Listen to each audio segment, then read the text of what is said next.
বিসমিল্লাহির রহমানির রহিম। উমাইয়া ইবনে খালাফ ওনার উপর অত্যাচারের স্টিম রোলার চালালো, কিন্তু ওনার অন্তর থেকে কালেমার বাণীটা ছিনিয়ে নিতে পারলো না। মুসা আলাইহিস সালামের উপর অনেক অত্যাচার চালিয়েছিল ফিরআউন, কিন্তু অন্তর থেকে ঈমানকে ছিনিয়ে নিতে পারে নাই। সাইয়েদনা বেলালকে উত্তপ্ত মরুভূমির মধ্যে শুইয়ে দেয়া হলো, পিঠ জ্বলে যাচ্ছিল, পুড়ে যাচ্ছিল। আপনারা জানেন যে আরব দেশের তপ্ত মরুভূমি এতটাই উত্তপ্ত, ওখানে চাল ফেলে দিলে ওইটা খই হয়ে যায়, মুড়ি হয়ে যায়। সেটার মধ্যে শুইয়ে দিয়ে বলা হলো এবার আল্লাহরে ডাক। এতক্ষণ ডাকছিল লা ইলাহা ইল্লাল্লাহ, কিন্তু তারপরেও এত অত্যাচারের পরেও ঈমান ছিনিয়ে নেওয়া যায় নাই। উনি আল্লাহর সংক্ষিপ্ত নাম নিয়ে জিকির করছিলেন। উনি পড়ছিলেন আহাদ। উনি পড়ছিলেন কি? এই আহাদ সূরাতুল ইখলাসের ভেতরে আছে না নাই? কুল হুয়াল্লাহু আল্লাহুস লাম ইয়ালিদ ওয়া লাম ইয়াকুল লাহু কুফুয়ান আহাদ। তো আহাদ হচ্ছে আল্লাহর নাম। এজন্য আমাদের অন্তর থেকে ঈমান ছিনিয়ে নেওয়া এত সোজা না। চিল্লায় বলেন ঠিক কিনা? মুমিনের কাছে সবচাইতে দামি জিনিস হচ্ছে তার ঈমান। ঈমান যদি চলে যায় সে সব হারালো, তার কিচ্ছু নাই।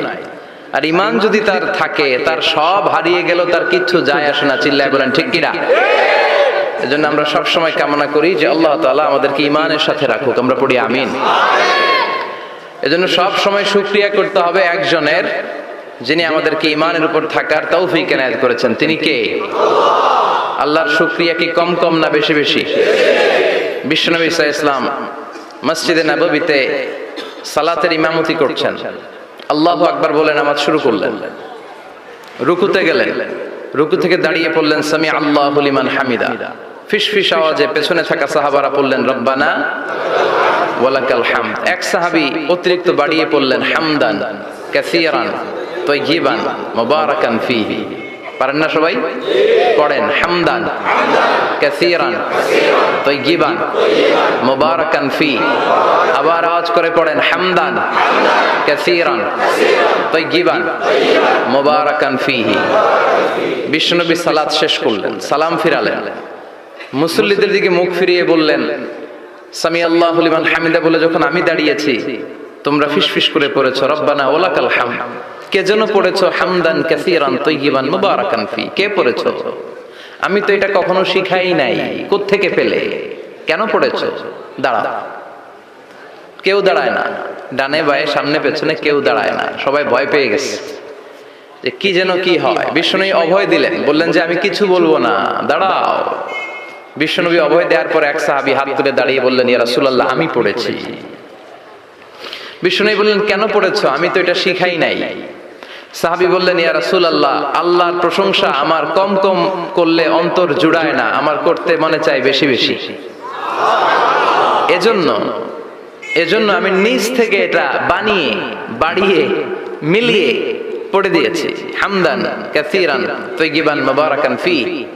বিশ্বনবী বললেন ভয় নাই, চিন্তা নাই, টেনশনের কোনো কারণ নাই, কারণ আমি সালাতে থাকা অবস্থায় দেখেছি তোমার এই অতিরিক্ত চারটা তাসবির সওয়াবটা, চারটা তাসবির সওয়াবটা বিদউ ওয়া সালাসুনা মালাইকা, 30-এরও বেশি ফেরেশতা কে কার আগে এই সওয়াবটা আল্লাহর আরশে পৌঁছে দিবে এ নিয়ে আকাশে প্রতিযোগিতা চলছিল। এজন্য আল্লাহর প্রশংসা বেশি বেশি করার দরকার আছে না নাই? বিশ্বনবী সব সময় আল্লাহর প্রশংসা করতেন আর দোয়া করতেন আল্লাহ আমি যেন বেশি বেশি আপনার প্রশংসা করতে পারি, আমি যেন আপনার শুকরগুজার বান্দা হতে পারি। আল্লাহুম্মা জাআলনি সাবুরা ওয়া জাআলনি শাকুরা ওয়া জাআলনি ফি আইনি সগীরা ওয়া ফি আ'য়ুনিন নাসি কাবীরা। এর মানে হচ্ছে আল্লাহ আপনি আমারে ধৈর্যশীল বানান, আপনি আমাকে শুকরগুজার বানান, আমার চোখে আপনি আমারে ছোট বানান, গোটা বিশ্বের মানুষের চোখে আপনি আমারে বড় বানান। পড়েন আমিন। নিজের চোখে নিজেকে কি করবেন? ছোট। তাহলে মানুষের চোখে বড় বানাই দিবে কে? আর নিজেই যদি বলেন আমি বড়, ফেরাউনের মতো আনা রব্বুকুমুল আ'লা, আমি তোদের বড় খোদা, আল্লাহ কয় তুই হইলি হুদা, ঠিক কিনা? বড় হইতে পারে নাই। নীল নদের পানিতে সুবাই সুবাই আল্লাহ মারছে। চিল্লায় বলেন ঠিক কিনা? পৃথিবীতে কেউ তো স্থায়ী হয় না, হোক না সে ফেরাউন কি বা নমরুদ, কেউ ভাবে চিরদিন রয় না, কেউ ভাবে চিরকাল রয় না, পৃথিবীতে কেউ তো স্থায়ী হয় না, হোক না সে ফেরাউন কিবা নমরুদ, কেউ ভাবে চিরদিন রয় না, কেউ ভাবে চিরকাল রয় না। চিল্লায় বলেন ঠিক কিনা? চিরকাল কেউ থাকবে না, কারণ আল্লাহ ছাড় দেয়, তিনি ছেড়ে দেন না।